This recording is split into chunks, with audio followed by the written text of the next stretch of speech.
Yeah, I come from men that stand. I'm in the field and you just sit in the stands. Take that bass out your voice. If you ain't got no gun in your hand, I do what I want. And you don't even do what you can, you do what you told.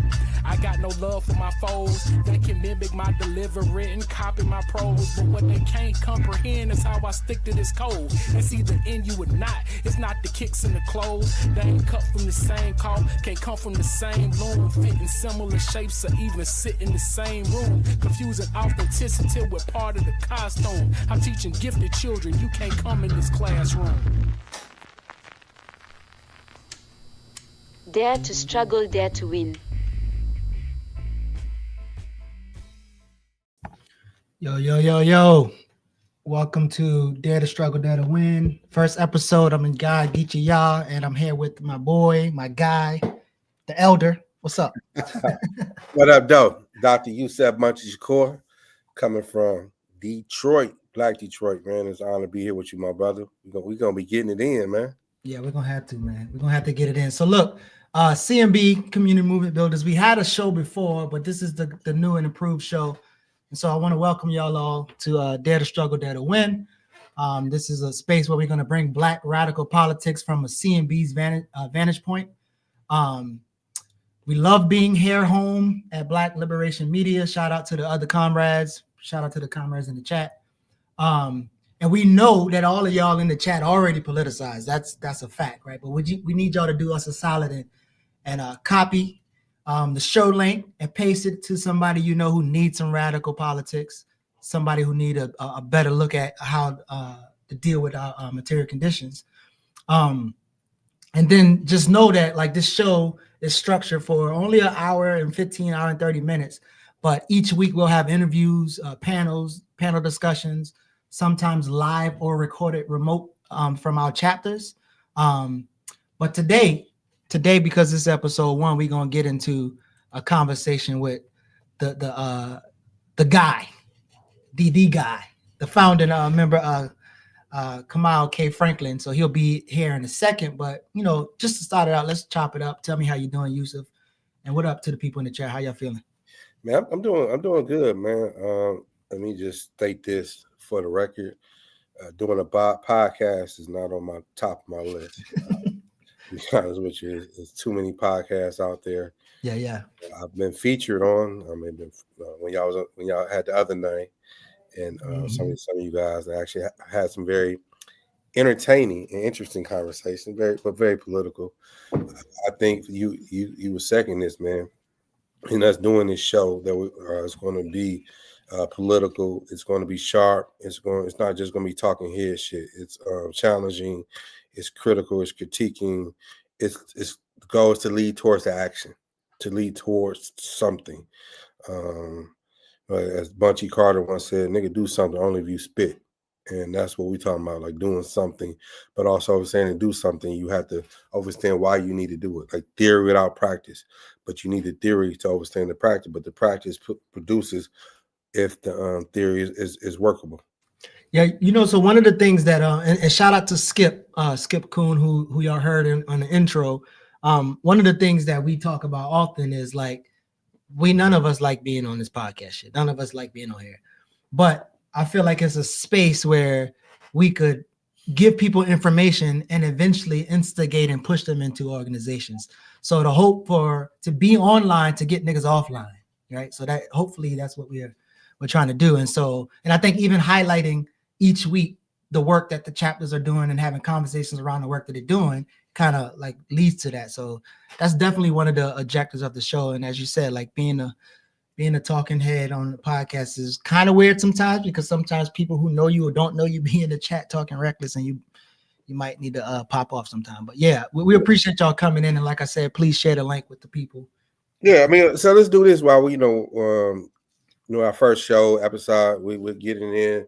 And we're talking about organizing. Let's get into some of our own background, because again, you get people, public speakers and authors, but like, what is your criteria for doing that? Absolutely. And when I say that, I'm not trying to use no generic shit, but just like, are you doing what you're talking about, or are you just someone just popping up out of nowhere? So yeah. You want to start with your background, or you want to go first? Yeah, man. You know, I'm from Black Detroit. I think for me, organizing is such a loaded word. I think it's sometimes we get it get weaponized. Like, you're not an organizer, you're not an activist, and like, what is that? Like, so I am a new African revolutionary nationalist. Let me state that. Those are my politics personally, and I came home out of prison and did 9 years in prison. And in prison, and many of us heard the story of the guy behind me, Malcolm X, and others, who transformed their lives in prison through reading books. But also, what get missed in that narrative is that, you know, you organize in prison, and I began to organize. But prior to going to prison, I organized as a gangbanger. I was a gangbanger in my neighborhood. If you plan the party, you organize. If you go grocery shopping, like, you organize. But what I realized coming out of prison, because I came out of prison to be a revolutionary, there was no organization, there was no movement to join. Same with Bunchy Carter came out of prison. Same with Elger Cleaver and others, to be able to create a platform where you're not just an individual. And what I realized so this month celebrated 24 years of being home out of prison, that every revolutionary is an activist, organizer, advocate, or educator. Mm-hmm. And what I mean by that is, as a revolutionary, you have to find different means to how to engage people. And sometimes you may have to be doing it as an organizer. Sometimes you may have to do it as an advocate. So for me, as an organizer, organizing my neighborhood, to where for the last 20 years, I've organized a annual backpack in my neighborhood, a neighborhood festival. It has grown. I've as an activist, I've been on the ground in Ferguson. I've been on the ground in Baltimore as an advocate, advocating for my community, advocating for black folks and things. So again, and most of the times, again, we don't think about it from that level. Like, we take it from this very absolute. Mm-hmm. But in reality, the more flexible you are as an organizer, the more effective that you can be. And doesn't mean, like, I'm a nationalist, I'm a revolutionary, but sometimes in our nationalism, our revolutionary thinking, we become arrogant. Mm-hmm. And that can turn off people. I helped organize the Mama Core Community House, which was an abandoned house on the block that I grew up in. I fundraised, I utilized my skill set. So again, like, when some of our favorite books that we read about people in the past, we miss the simple things, which is you go back to the neighborhood you grew up in. And the relationships that you have there gives you an inroad. And if you don't, you go into other areas, you have to build relationships. And if people respect you, then, like, again, if you want to host the event, hey, if I'm coming to Geechee's barber shop, and I've been coming there for 10 years, hey, man, what do you think about me being able to host something here? Like, I've invested in your barbershop. Like, can you invest in, like, but it's also predicated on a relationship. And then that can set a platform, because we all know what's going on, but how do we get involved and be active in things, but creating a pathway? So those are some of the brief things that I've been involved in. Yeah, that's what's up, man. Interesting when you think about the barbershop. I remember coming to Detroit the multiple times I came in. We kicked it with your barber, but the first time I met you, I think, was I was doing these was it Bart and Bill at the time? It might have been Bart and Bill community discussions, and we did one in Detroit. And that's, you was on the panel for that, and that's how I met you. But so I started out so in high school, I was doing like little community stuff. I actually started like my journalism path working for a news station while I was still in high school. But like, I don't think serious organizing happened until around 2005, when I was in Eastern Kentucky, in Pikeville, Knox County, Whitesburg. And I was working with two organizations, Kentucky for Commonwealth, which is like a grassroots organization, but also the Apple Shop, which was a community-owned radio station where I was doing journalism. And there is where we worked on fighting the coal operators, right? And what I said before, like, the coal industry is very similar to like the military industrial complex, where people take pride in working for the coal, because there's a phrase that they say coal keeps the light on. And so these people, they get to, like, have a take pride in, like, you have lights. We can light all these things up because of the energy that's being extracted out of the mines in Eastern Kentucky. And so, again, the capitalists at the time had its exploited workers very invested in and championing the work that they're doing, even though it caused black lung, even though it caused sludge ponds, even though they did all type of weird shit in terms of mining without permits.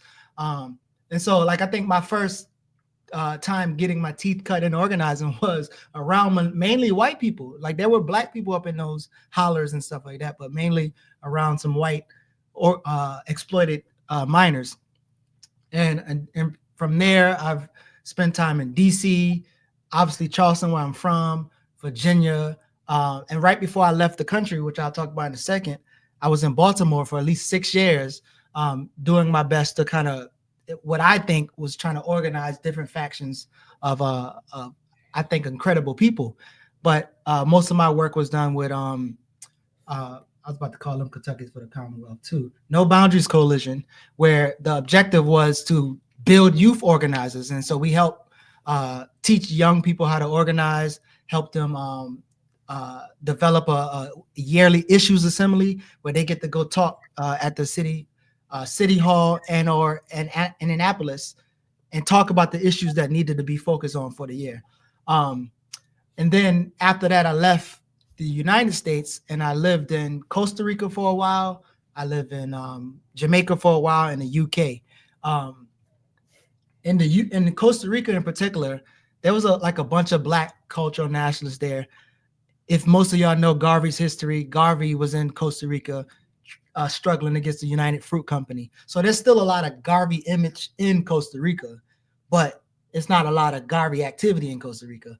And then there's like the white Costa Rican workers in there. And so one of my goals was to like kind of bring those two people together. Like, these people had particular politics and these people had like cultural. I don't think I successfully did that. I think I experienced cultural nationalism differently in Costa Rica. It's very similar to the US, but it's very similar. It's very like aesthetics and African names and African garbs and dances and parties and stuff, and no really organizing. And then obviously been inspired by CMB, because I said that I would never move back to the United States unless I could work with an organization that's going to build power. You must was hell of a inspired to come back to. I mean, listen, but the United States of America. Hey, I I was at that conference, and I kind of already knew of Kali Akuno and Cooperative Jackson, and knew Kamau was connected. But yeah, it was like I would only move back to the United States if I could work with an organization that is serious about building power. And so, I'm back in the US. But yeah, that's what's up. I think sometimes they get underrated how books reading. So when I'm talking about books reading, so part of our show is talking about Black radical organizing or organizers. Black thought, a Black radical thought helps contribute, in my opinion. To be a Black radical organizer, you just don't fall out the sky, or you just don't crawl out the ground. For me, when I was in prison, I became a Muslim, Black Muslim. I was part of a Muslim group in there, and reading the Quran, but I never was a religious guy, and I was known as a guy that had a footlocker full of books. Most guys either have a footlocker for the library, not a library, but legal material or clothes and things. But I carried books, and me and this guy ended up meeting. He was known for reading, so we had like this standoff of books and things. And I had like little Black Faulkner religious books. He had Estada, Seeds of Time. He had these real radical books and shit. And he gave it to me to read, and that shit just like opened my motherfucking mind. And from there, I continued to grow. Like, one of the best quotes that Farrakhan ever said about Malcolm X was, as he continued to read, he continued to grow. As he continued to grow, he continued to transform. And a lot of us will find ourselves on that same trajectory. And that trajectory led me to New African Revolutionary Nationalist Politics, where I would end up meeting, theoretically, Yaqui, James Sales, Yaqui, who was part of Crossroads, and they began to at one point do some writing, which was called New African Theoretical Journals. And this political organization that I joined after leaving a religious organization prison, we read those books religiously. And Yaqui, how Elijah Muhammad is to Nation of Islam members, Yaqui was to us in terms of how much we respected him. Mind you, he was still alive, so he was still in prison as well. He was still sending a lot of stuff, and I mean, just like reading his shit, it just opened my eyes, and it was very simplistic but very critical too. And I'm saying, and I have to say it in this way: if I had not read Yaqui the way I read Yaqui, I would not been able to survive my time being out of prison. Yeah, not just as a revolutionary, but as his works was so essential to my human development, my ability to develop critical thinking skills, to be able to examine, to analyze, to create analysis, but that analysis comes out of analyzing your own life. Like we can analyze them. Like one thing we talk about in COINTELPRO, and we should talk about it, but rarely do we talk about how we contribute to how COINTELPRO exploited us, our weaknesses. And that's what Yaqui talked about. Like again, like if I come at your house to shoot you, that's the obvious. But if you leave the fucking door open, which is very crucial, and that's how the fuck I got in versus kicking the door in. You know what I mean? Yeah. But we and that's that part, and also like Sophia Bakari, like I think her and Yaqui was on the same level.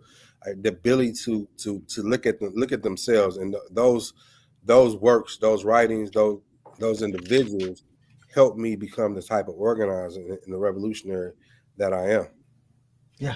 So one of the names that so Amos Wilson was kind of that for me, especially in terms of having a more critical thought. But I was reading everything Amos put out. I was listening to his lectures constantly, and that big thick book, Blueprint for Black Power, I read it.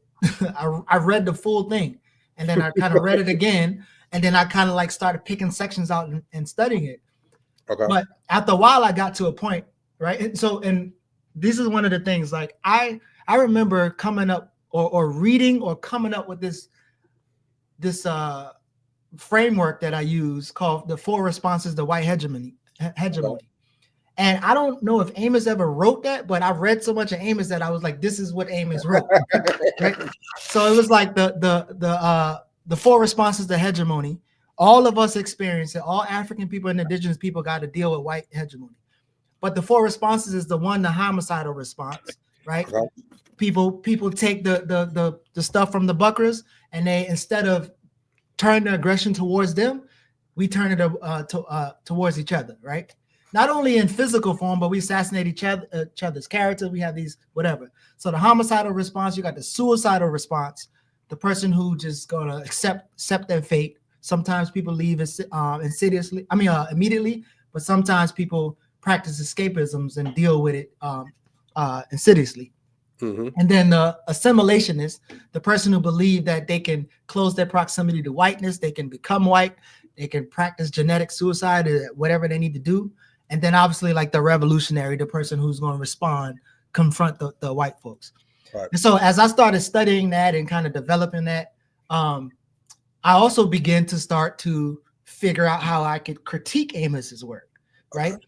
And if you remember, I brought you on one of the episodes where are they? What was it?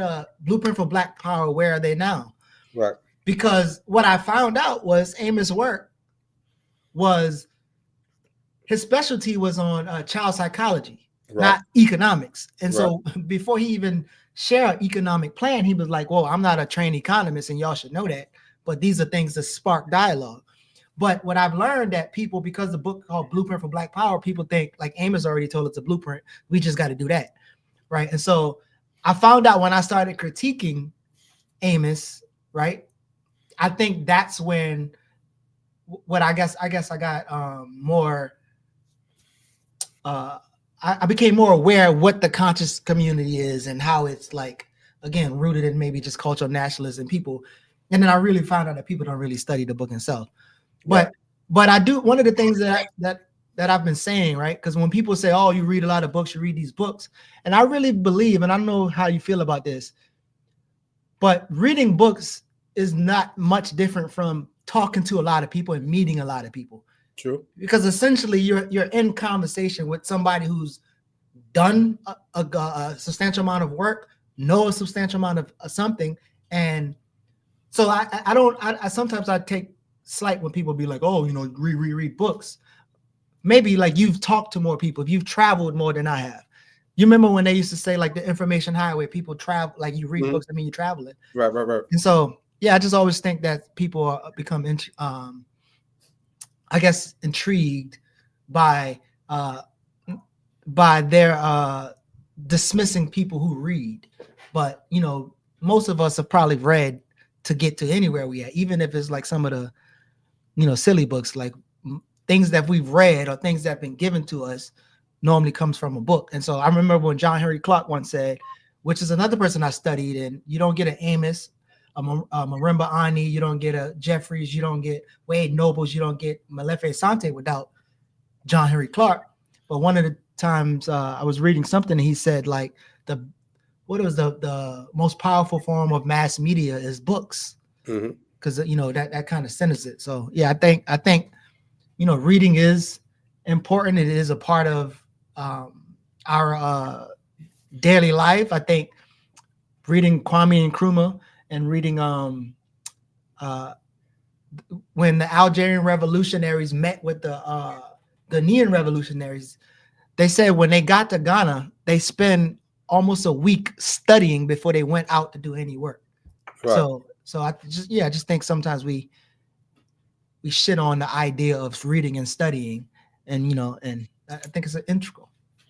It is. I mean, because of the culture of white hegemony, the culture of oppression here in America, and how people have weaponized that, right? And people manipulate certain things and want to skip and get to the front of the line. So I don't want to read. And when you create a narrative and things, and reading can be challenging because reading requires to sit your ass down somewhere. Reading requires to can't argue with the book. Right, cut off something and stay focused for something. How many of us can do that, right? And I think your analogy around reading and talking to people is head on.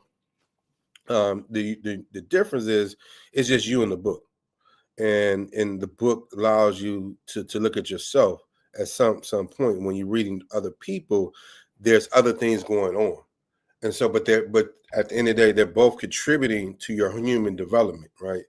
I remember watching a documentary on Che Guevara, and I remember, again, when we think about Che, we always think about the gorilla, in the woods and fighting, whatever. And that is a part of who he is. But fundamentally, in this documentary, I remember it was a young person that came like, "What's up? I'm ready to join the revolution. I'm ready to be a gorilla."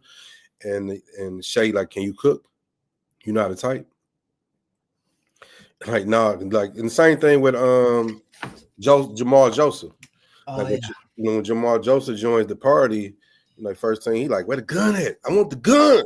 Yeah, the gun, motherfucker. And what's so the irony in this story, who was the deputy minister of defense of his chapter, was an FBI, or was a police agent, and he gives Jamal Joseph. He said, "You want a book? Go read France Fanon." Right. Go read the article, and it just it shows you the infrastructure. Even though there was some questionable things around the Black Panther Party infrastructure, it was strong enough with that. It manifested itself. Also ideas come out of that. Like, getting through my reading and studying the Black Panther Party and other organizations who had platforms and things. Same with the Nation of Islam. We had people who was functionally illiterate, but could cite the Black Panther Party platform, or could cite the Nation of Islam platform that could break down different things. Education is about what holds your interest.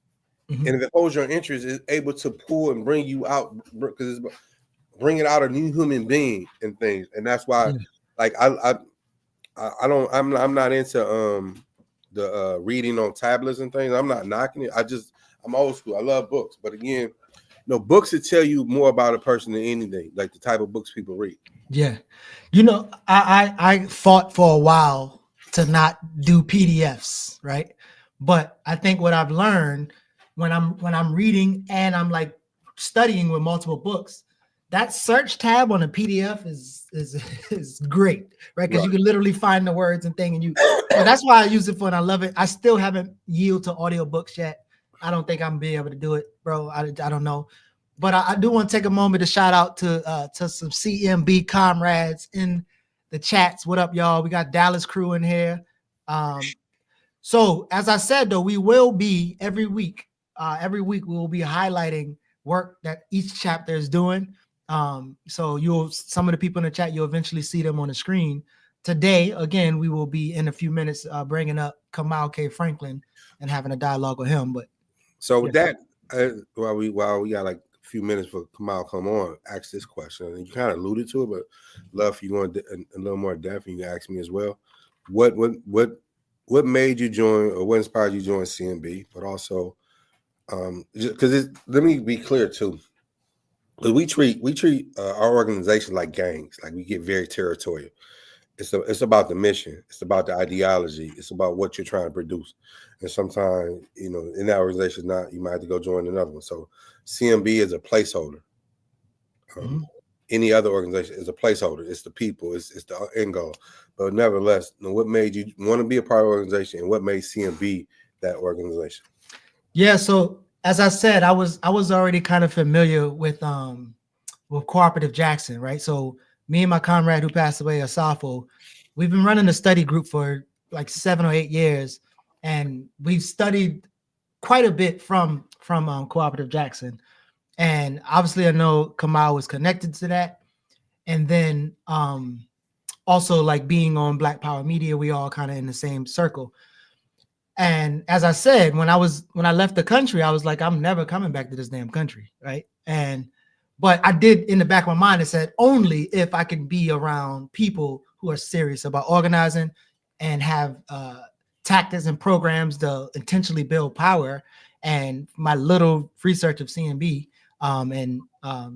that's what it was. And so the inspiration for me was, I felt at the time like that this organization is serious about building power, and I would only want to be in an organization that does that. So it's no magical thing, but it was definitely that. And how about you?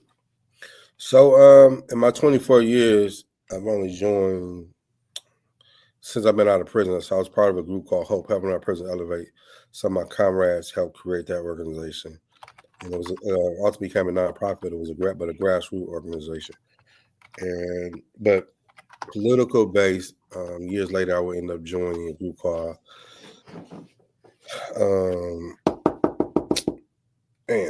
Black Soldiers, and that didn't work out. And then CMB, and so me and Kamau had been in conversations, and just I thought it fitted to what I was doing, the alignment, the ideology, and my respect for Kamau and the ability to contribute. So it was like 2 years or a year after CMB had been founded, and I was already doing my own work. So it was one to check your egos, like, do we fight over a name because we're trying to figure out how to work together and things, and just being able to roll over the things I was doing into community movement builders and the opportunity to help shape it, create it, and then help shape and create me to be who I am today. Mm-hmm. So CMB stands for Cocktails, Meditation, and Blunts. No. Seriously, it might be Cocktails, Meditation, and Blunts, but this is what we want to do. We're gonna take a little break, and we're gonna bring the brother Kamau up.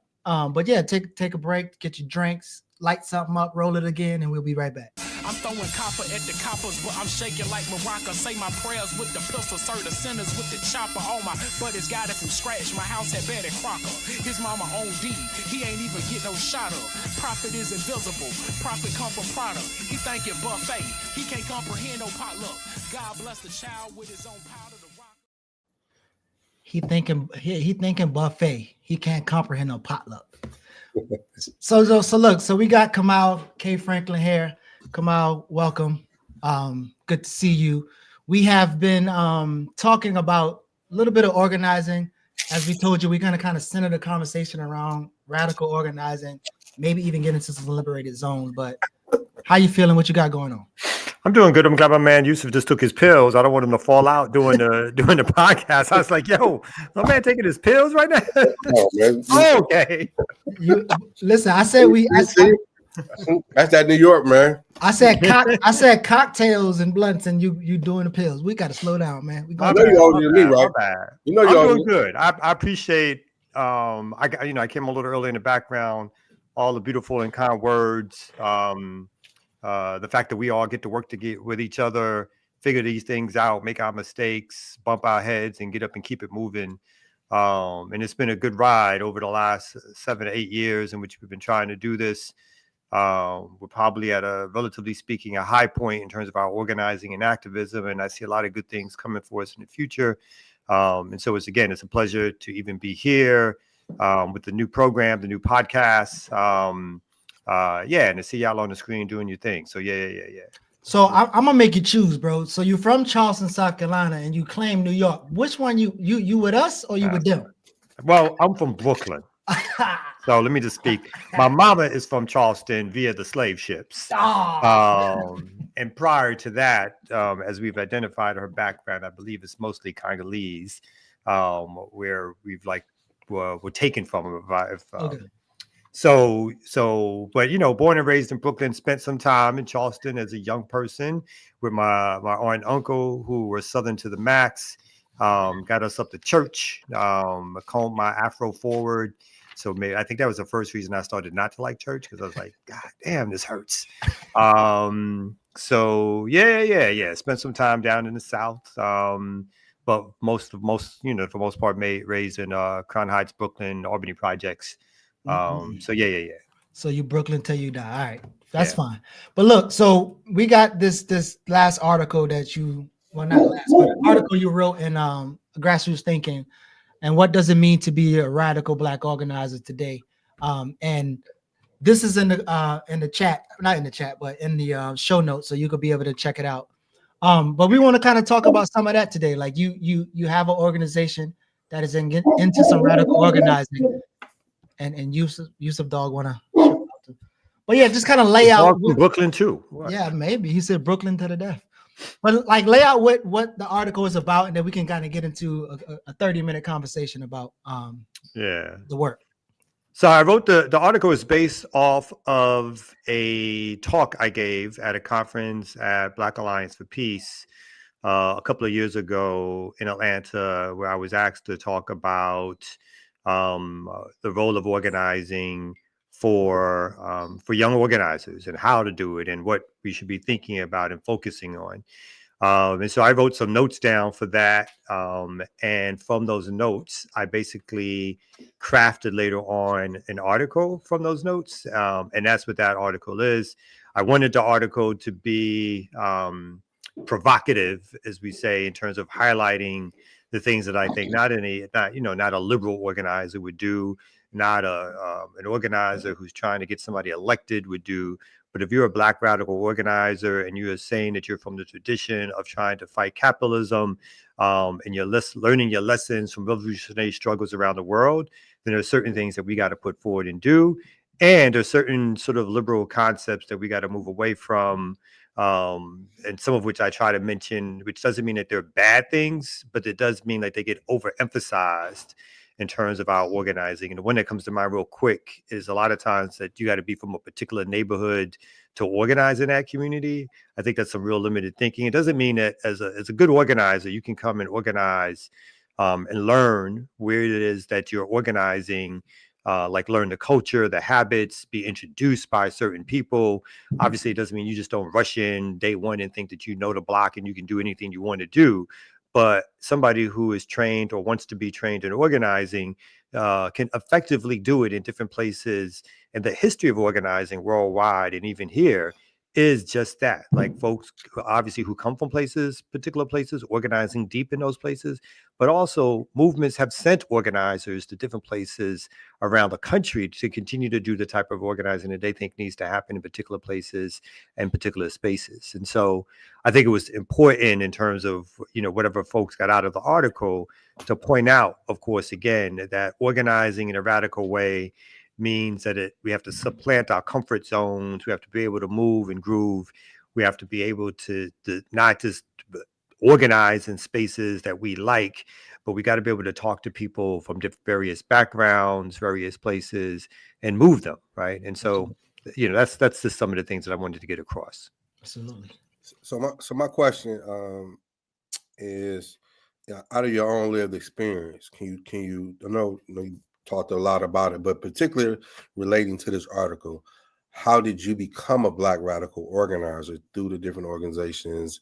And because that term there, like Black radical, and through your own transformation to become who you, because sometimes we think we see you now with all that gray in Brooklyn and shit, but how do you even Kamau? Like you had another name and shit, like that's that part, and that's part of the organizing, part of who we become on that trajectory. Well, I do talk about this every now and then, and Geechee brought it up in a sense, like, my mom, again, from Charleston, South Carolina, who lived through Jim Crow and would tell the stories of Jim Crow to me and my sister, would tell them in, heart-wrenching ways, would tell them in funny ways, but you got to feel like the lived experience of like what it was like for her and her family. Like her mom worked for like white folks in white people kitchen. She would talk about her helping there. It's a story that she constantly told us. Her mom died about 3 years ago. She had a scar on her back from when she was a kid, and she was in a whites only playground, and she was too slow to get out in terms of a cop chasing her and hitting her in the back with a billy club and busting her back open, bloodied. She had a raised scar on her back until the day she died from that. But my mother also had a funny relationship with race, as in my mother was a dark-skinned Black woman, and she purposely, when she had kids, lightened us up because she thought that gave us a better chance in the world, right? And then in some ways she wasn't wrong by that, right? But it was like, what was the society that we live in, the world that we live in, where somebody actually has to think like that, or think that that's the way in which they have to sort of move in order to give their kids a better chance, whatever. And that stuff really impacted me, made me start thinking deeply about the world, watching old civil rights clips, started to read Malcolm. And, once you read Malcolm, there's no going back. So started reading about like the world that Malcolm comes from, the similarities of like growing up in the projects. I wasn't no street kid. I was a project nerd or whatever like that. But so you still look nerdy. I still carry my nerdiness. But somebody once told me that all them books in the back. Somebody once told me, like, they love when they see me at a rally because it's like it looks like the substitute teacher coming to the rally with the way I'm dressed. And I was like, I hate you, but like that might be true. That might be true. I ain't scared of you motherfuckers. So that was like the beginning for me of getting radicalized. And I probably, I think I wasn't going to go to college, and then I went to college because my man, who we had decided we was going to be men and get jobs, he got killed in his projects, and I heard about it, and that stuff just drove me to be like, I got to do something. I wasn't doing much. I got to do something. And so I went to college, and the biggest thing that college gave me was access to books, right? The library was big, expansive. It was Baruch College. It gave me access to books. And so I started reading. And then I finally decided to dip my toe into organizing. And the first organization I joined was the African People's Christian Organization, Reverend Dalton. Yeah, and I was already an atheist. That I knew before I was on the side. I was like the God stuff. I used to do my prayers every night. But at some point, I just faded away from that. And this is how old I am. I remember an inflection point for me was when Muhammad Ali lost to Leon Spinks. And I cried, and I was like, they can't be a God. They can't be. Of course, Muhammad came back and beat him the second fight. But, but all that to say is, so I joined the African People's Christian Organization, run out of Reverend Daltrey's church, who was still alive, a famous civil rights, progressive, somewhat radical preacher in Brooklyn. And from there, D12, this organization called December 12th Movement, was also meeting out of that space. And so I gravitated towards them. They had a Black nationalist background. And I joined their youth organization at the time, which was named after the South African Stephen Biko's Black Consciousness Movement. Joined another and just started joining, man. I mean, I was that dude. If there was a Black radical organization in Brooklyn or New York at the time, I ran through it at some point. I had the knapsack full of books. I had the pamphlets. You know, there wasn't no internet then. I had the flyers. I'm giving them out everywhere I go. And that stuff just really radicalized me as my home became Malcolm X grassroots movement for 17 years. And so I became radicalized under the politics of revolutionary Black nationalism, politics I still believe in today, part of New African nationalism, right? So that we as a people had a right to self-determination and that we were anti-capitalist, basically socialists. And we believed that capitalism was at the root of our problem, along with white supremacy. And we had to overthrow those things for us to even have a chance at liberation. We had to control any and every institution that has any power over us. And if we can't control it, then we must fight it and we must destroy it. And so that whole time period just radicalized me into the organizer that I've been, you know, probably for the last 30 years, ups and downs on that road, but the organizer I've been the last 30 something years. Yeah. So basically you said you organized with Jesus. That's cool. We appreciate that. But I did.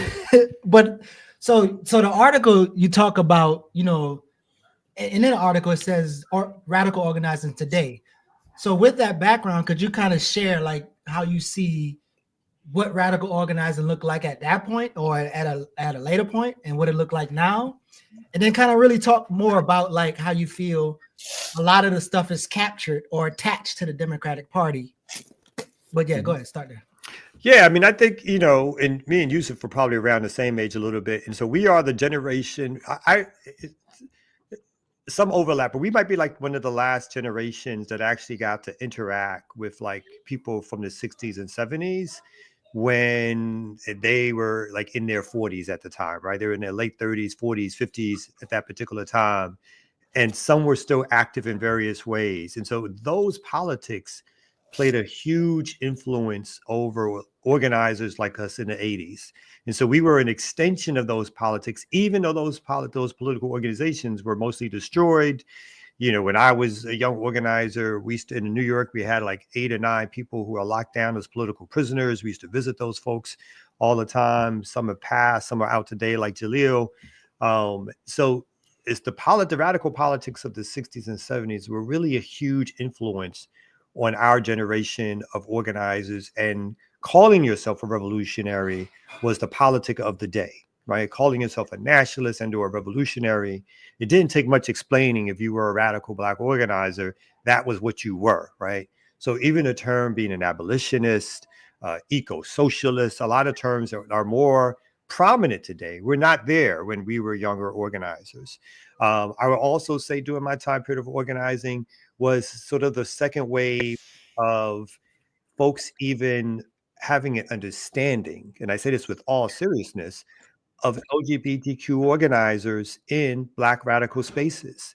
The generation that trained me were mostly, I have to be completely blunt, mostly homophobic.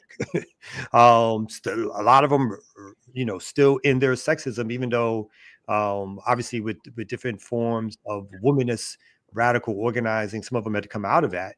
But a lot of the homophobia was still there. That it wasn't until like people younger than me at the time, younger organizers during that time period, really like the Audre Lorde Collective, other collectives in New York, really started to come out and talk and bring into bear, let's say, a lot of like radical organizations, a clearer understanding of other politics, LGBTQ politics. And so a lot of that was struggles that were being had during that time period. Some of the differences, the other clear differences, at least in organizing, again, obviously no internet. So everything was really about in-person meetings, putting flyers up, going to colleges, going into people's neighborhoods, talking and chopping it up on the block. You had to really get to know people to organize them. You couldn't just put something out and then expect 30 people to show up because they saw it in a sort of mass way. You really had to sort of touch down and try to make sure your flyers were spread. You had to know what other people were doing their meetings, to go to their meetings and doing the announcement time, making an announcement and all that kind of stuff. And again, although there's always been, since the destruction of the 70s and 60s Black Power movement, nonprofit orientations, particularly within the civil rights part, the idea that people were poverty pimps and all that kind of stuff. But still, it wasn't the way in which it's been over the last 25 years, right? And I think we briefly had this conversation. I come from the era where you still had to, when you wanted to organize, you came out of your pocket. There was no job. No one was giving you any resources whatsoever. You were expected to work, and then expected, as a part of a political organizing, to come out of political organizing and give money in order to make the programs work. You freely gave of your time. There was no expectation whatsoever that there was some reimbursement coming for anything that you did.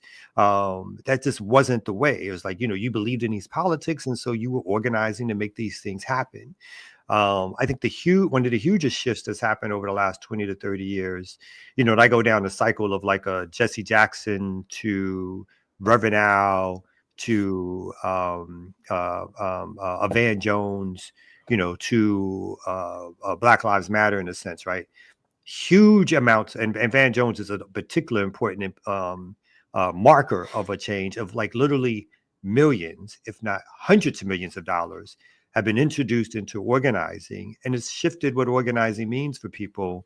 Obviously, it's given resources, and if those resources are used wisely, it means folks ain't got to rob banks, right now. Like people have literally said, like, we just bought a farm, and Brother Jihad was saying, who's actually living on the farm, a former political prisoner, Black Panther Party member of the Black Liberation Army.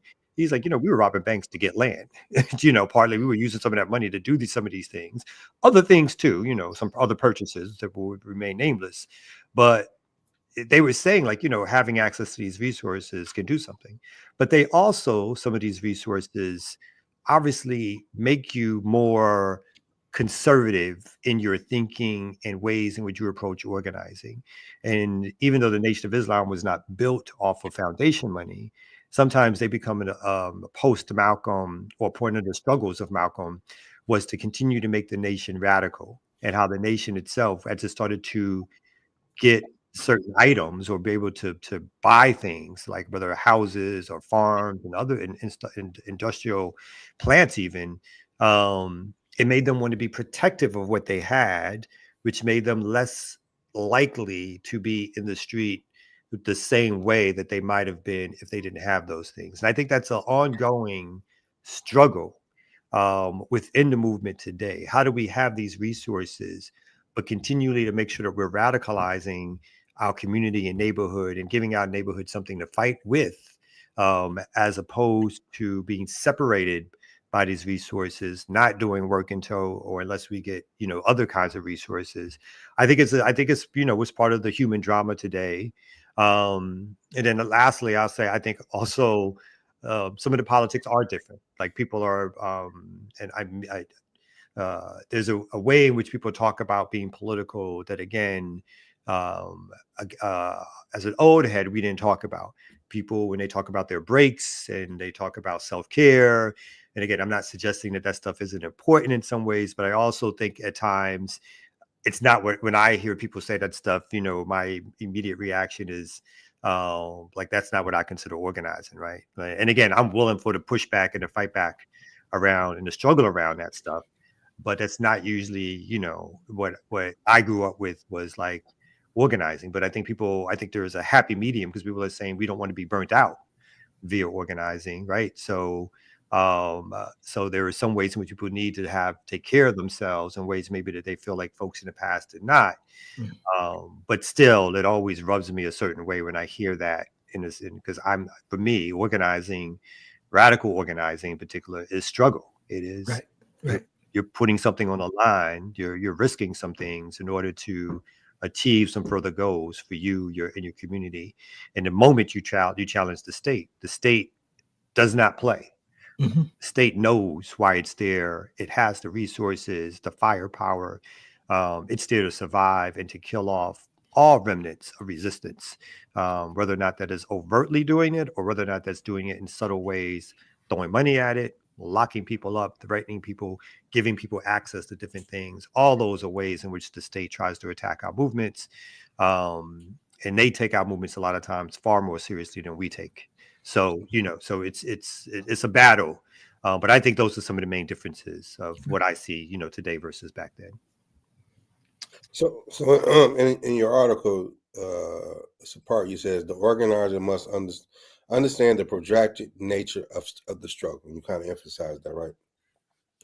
And of the struggle and how to win people over to ideological and political positions over time. And so you've kind of identified that you've been part of multiple organizations throughout your life, and here we are at this part, CMB. And in my opinion, CMB is still in this infancy stage, still have not fully grown up to be who it's going to be. And you kind of alluded to like contradiction. You didn't use that word, but that's what I interpreted.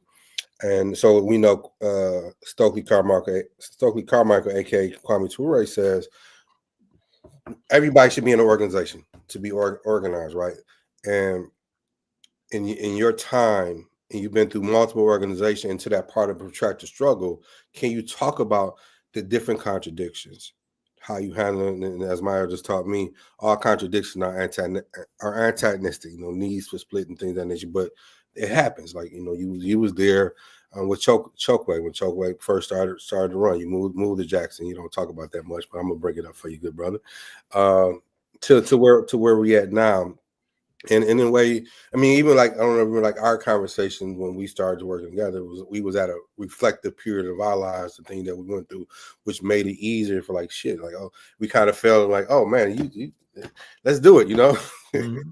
and learning and things. So can you share that learning experience? And one thing I admire about you in respect is like you're still on that learning journey. Like sometimes like folks get to the point of conclusion, and that part gets to area and cut off. But it's still within a protracted struggle. Mm-hmm. I mean, I feel for me, like, I've gone through my own different phases of even how I handle struggle in movements. And I think some of it has even been my positioning in movements at times. And so at times I've been a person whose role it was to resolve struggle or to help make sure struggle is handled fairly through being in tribunals in terms of movement settings and within organizational settings, being a mediator. There was a time, I think, when I was given my name, Kamau, which the meaning is quiet warrior. I was a much quieter organizer. Like I was always a zealot, as in I was the one who, like I said, was out there doing the work. But, I kept a distance from people in terms of like close friendships, only having a few, because I didn't want any movement drama per se. And I think I also reached the stage where, in particular, maybe before Jackson, but going into a Jackson phase, in my late 30s, early 40s, where, I entered a full-blown leadership role in struggle and in the movement, which comes with lots of contradictions and fights and discussions and differences. And I reached a point where sometimes I didn't handle those well. I could be petty. I think I remember one particular friendship or whatever, like around Black August, we used to do these things called Black August concerts, and those folks wanted to end them. I wanted to keep them going. And they weren't as involved in the day-to-day. I was involved in the day-to-day. And so the young people continued them. Wasn't as successful as when the old head started them.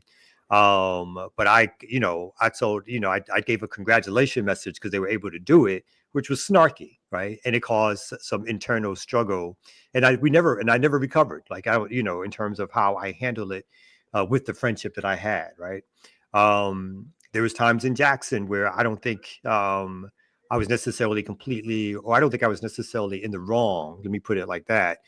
But I probably could have handled that struggle better in terms of how I dealt with other people on the ground, right? But part of that struggle was probably going to happen anyway, because people were at different points in terms of their revolutionary relationship to struggle. And in my estimation, I went to Jackson to perform certain tasks, to do certain work, raise money, me and my family. Again, Petru, who played a large role in going down and being involved in the Jackson plan and working there. I think because I played a frontal role, who she never gets the credit deserved in terms of the work that was done on the ground then during that time period. But I think, the lessons there were like, sometimes struggle means leaving and breaking. And at that point, I had been with the Malcolm X movement 17 years, and I left the organization from that struggle. And I'm not sure there was another way to do it at that particular point in time, to be honest, in terms of leaving, but the handling it could have been a lot better on all sides, right? And I don't think you're right. Like, I don't talk about this a lot publicly or whatever in terms of some of those internal struggles.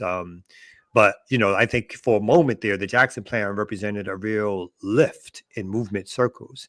The fact that we were able to go to Jackson and the people in Jackson and have Shakur elected to city council and then mayor. And then all the other things that were supposed to come after that, which did not materialize. But the lifting up of the electoral work, I think, was part of the struggle which remains today in terms of how we view electoral work vis-a-vis radical and revolutionary organizing, and how sometimes, because of the very nature of that work and the amount of resources, the amount of attention it gets, how that can even supplant or always supplant more radical or grassroots organizing work, right? And I think that was a struggle which never has been resolved, either within the Jackson plan itself and those who've carried it on since, including the work that Kali has done down there. So, I think all that stuff really mattered in terms of building community movement builders. And I'll tell people all the time, I say community movement builders was built off the model of the Malcolm X grassroots movement, right? I believed still in those politics. I believed a lot of the foundational work and structure of it. I just at that point believed that there is things that I could do in a new formation that was not allowed anymore, or the space wasn't there for me to do in MXGM. And I wanted to create space, again, not by myself, but with others. Space was created to do organizing that was around continuing to do deep grassroots organizing in community, trying to do citywide organizing, and eventually trying to be national and international in our work. And I agree with you. We are still even though the organization has now been around, I guess, almost approximately 9 years, 9 or 10 years, it still feels that this current level of building is something that we're working our way through together in both good ways and bad ways, right? But I completely agree. Like, struggle is part of revolutionary work. And sometimes what really matters is how we handle that struggle and how we come through that struggle. And for me, at this current stage of organizing, usually the most important thing is, how do you keep the collective together? To me, struggle is not struggle when it leads at this stage in my organizing work. When I see some of the splits, or when organizations get big and then get small, or when organizations break apart, I think at this stage in our struggle that those are some of the worst outcomes, because even though the state, the United States, the empire, is no longer as strong as it once was, as it's breaking apart, which is a decades-long thing that's happening. It's not going to happen overnight. If we are not in a position to either protect ourselves, organize ourselves, put ourselves in a position to win, we will be falling. This empire will fall on top of us, right? And we will not be able to get ourselves out from under it. So we have to be able to build organizations and structures, and not just one, but different organizations and different kinds of structures that are connected to each other. Black Liberation Media is a part of that, that are connected to each other, that serve certain purposes, that moves our struggle forward in that protracted way. I'm not necessarily an organizer who, I wrap up on this, who's like, I don't want to see, I don't know if I'm going to see revolution in my lifetime, or this is for the babies. I'm not that far ahead of my thinking. I like to see us get a couple more hits in. I like to see us stagger our opponent every now and then. I want to see us win some rounds every now and then. And I think that stuff is extremely important for us to be able to do. But again, it only comes through that constant struggle and building of something that's lasting longer than us as individuals. So one more question before you go. I know it's your bedtime, brother. True indeed. Like a little tight.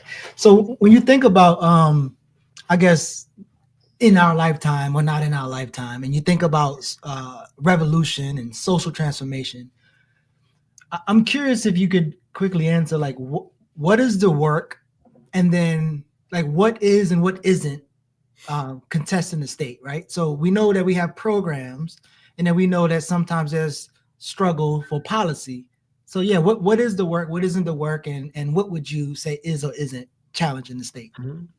To me, the biggest part of the work, which we all have not successfully done in this time period, is developing a critical mass of Black people who are willing to struggle for power.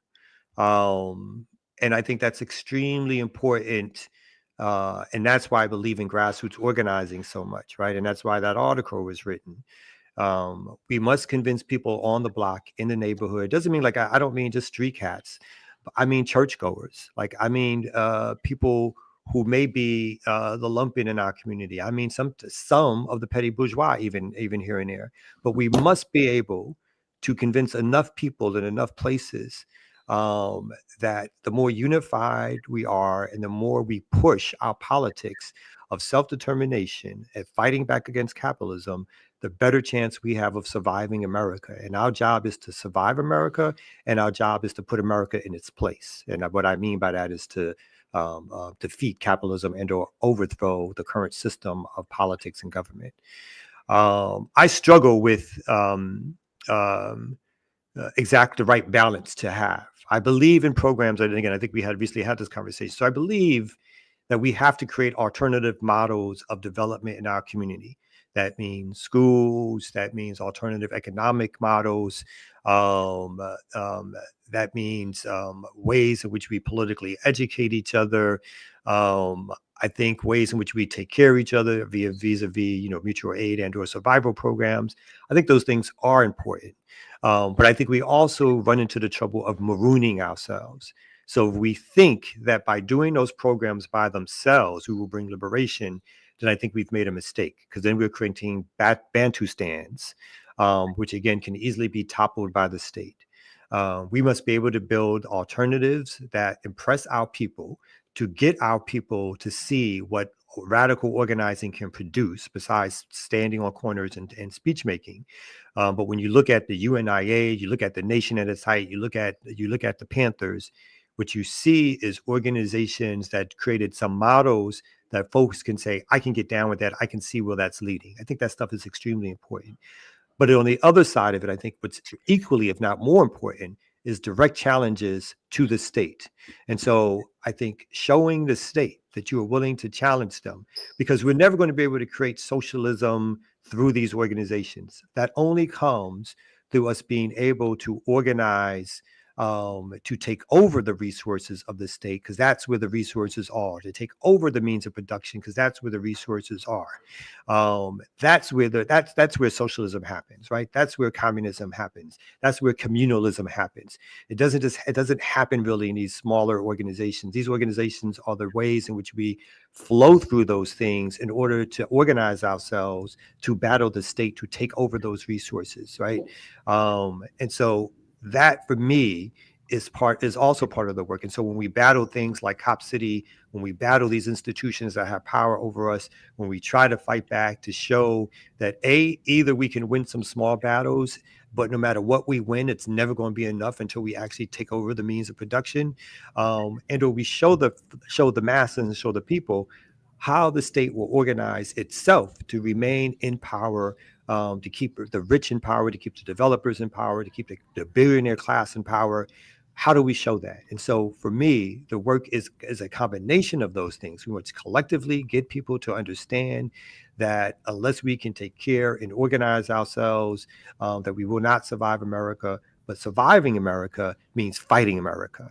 It means fighting imperialism. It means fighting European domination. It means fighting white supremacy. It means fighting capitalism.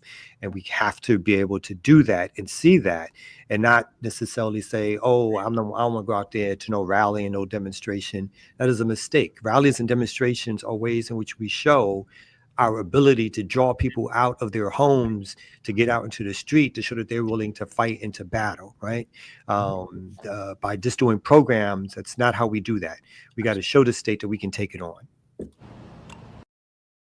Home run. So listen, we really appreciate you. And I heard some of that gullah coming out you. So shout out to Kamau and Franklin. Everybody give them a hand and thank you so much. Oh, well, before we let you go, be brief on this, brother. I know it's about your bedtime. We all members of CMB. Can you talk about this? Just name the chapters where we're at and how people who are looking to get involved join. And also briefly talk about the brief with capital B, the upcoming Black Radical Organizing Conference that people can learn more about. Yeah. So folks go to communitymovementbuilders.org. They can both see where they can join the organization to find out more information about where chapters are and where they can potentially join different chapters of the organization. Two, on our website, you'll see how to register for the Black Radical Conference, which is coming up at the end of May in Indianapolis. We're doing that in conjunction with Black Men Build, with Black Alliance for Peace, with Malcolm X Grassroots Movement, and a few other organizations that are going to be co-sponsors. We have chapters in Dallas, Detroit, Atlanta, Ypsi, Kansas City, Delaware, Los Angeles, and Sacramento, and we're looking to build chapters in several other places. So that's where you can find us, and that's where you can do the work, and that's the briefest I could be ever in life. Man, you did an excellent job, good brother. You must be really tired. So yeah, shout out. Listen, so and each week, as I said, we will be highlighting some of the work in each chapter.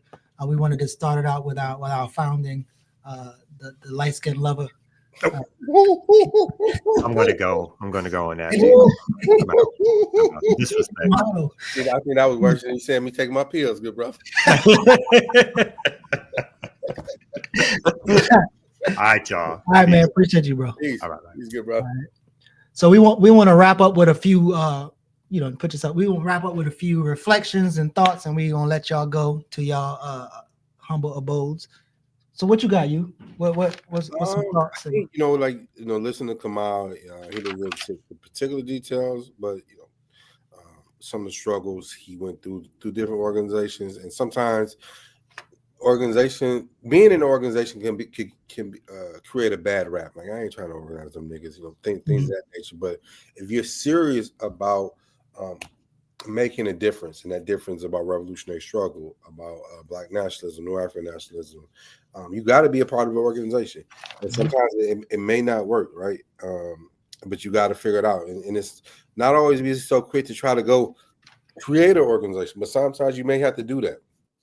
But fundamentally, though, it starts with, what type of ideology. It's also understanding, like Kamau, the most important thing that he said to me was when he talked about his own mistakes, some of the things that he could have done better. And if you don't look at those things, it doesn't matter where you go. It's like kind of being in a relationship. Like, if you keep getting in the same relationship, keep getting in different relationships, but they keep breaking up, at some point you got to look at yourself. And how do you build a relationship with yourself to be able to be a better you, to be a better human being in this society? So I think that was a very, very important to lead to organizing, because organizing to what end? Yeah, I think for me, some of the highlights for me, oftentimes I hear and I see mutual aid work and I see nonprofit work, and people tend to believe that the work is the revolution or the social transformation in itself. And unfortunately, sometimes when you ask people what is the objective of mutual aid, sometimes the answers be weird, right? So I'm appreciative how he was able to explain how that's only a part of it, but the main goal of it is to fill up your ranks of organizing and get people ready to struggle, or again, advance people into a class struggle. So I think that was powerful. and even just reading through some of the stuff, like as you brought up the protracted struggle, I think it's important to remind people of that, which means internal conflict will happen, and you would have to be able to have to struggle through internal conflict, and sometimes that's extremely difficult because you're trying to fight a world outside, but at the same time you're struggling internally. And I just think him talking about those struggles was important, because you see somebody who's not only an organizer who's been around for a while, but leading an organization, but also can explicitly kind of talk about some of the struggles of, and then maybe how they approach conflict and how that has evolved. Right. So I think that's a beautiful thing. And then lastly, like the line about the maroonage logic, right? A lot of times people think they're gonna maroon their way out of this shit, and then other times they think like they're gonna create a whole separate economy under a large economy and you know spin themselves to liberation. And I just think it's important to realize that you're in a country who's responsible for destabilizing other countries. You're in a country who's responsible for preventing people or trying to prevent people from being food sovereign. And I just think you should be a little bit more sober if you think you're gonna get sovereignty in this country without dealing with those buckers. So I really appreciate that part of the dialogue. And to your point about being more sober, I think it's important that we understand where W. Du Bois talked about the double consciousness, being African and being in America. And I think we underestimate that phrase and have not allowed that phrase to evolve, where we're still stuck in this double consciousness. And what I mean by that is, like, we're trying to change ourselves and change the system for better or create liberation, but we still have to live in it. We still have to get up to go to work. I still have to be a husband or wife or whatever. And though that's a contradiction that we live in, I think, and it functions within the organizations and stuff. We're not always going to see eye to eye. Like within, you kind of alluded to, and we all know within the framework, many of us, unfortunately, where we at now, we're not coming out of our own pockets. We're not funding the revolution. The revolution is being funded by nonprofit, by grants and things of that nature. And when I make that statement, it's not to be antagonistic, it's to make a point. But how do we, in understanding that point, we have to wrestle around it, right? And we have to be very clear, particularly like in the era that we're in. But also, like, we don't, like, the Panthers got grants, SNCC got grants, right? So this is nothing new, but if we have to be clear on our objective. I think we have to be more strategic how we organize, because we have to continue to come to the table and examine. And that's part of going back to our opening up, talking about reading, talking about analyzing things. And we can't be so smart that we outsmart ourselves, because the system is always setting itself. When I say the system, I'm talking about the state. The state will lure us in to trap us, to undermine us. And that's where we have to be careful. Being careful requires us to be critical and ask questions. And also, just conclude on this, sometimes we tend, in an organization, there's splits. Splits happen. Splits are not bad. I'm not pushing for splits. I'm not advocating for them, but it happens. Same thing breaking up in a relationship. But like to Kamau's point and analyzing, is it worth it? Or, hey, again, me and you may fall out. Can we still be on good terms? Because at the end of the day, the primary objective within the struggle is liberation. And sometimes in splits, we see individualism, we see people egos and things of that nature that's been hidden. And so that's why it's important to understand, when we're struggling, what we're struggling for an organization, we're also struggling individuals. And how we struggle as individuals will determine how we struggle as an organization. Listen, you just wrapped it up with the bars. I really appreciate y'all. Thank you for tuning in for Dare to Struggle, Dare to Win, episode 1.